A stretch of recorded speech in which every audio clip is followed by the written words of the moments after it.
پښتون بسنګ د یو بل تندې په مینا خپل کړي پښتون بسنګ د یو بل تندې په مینا خپل کړي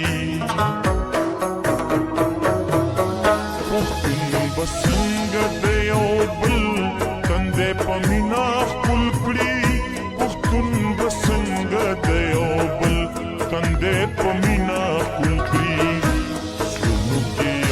بل ته وړې وړې خبرې ساتي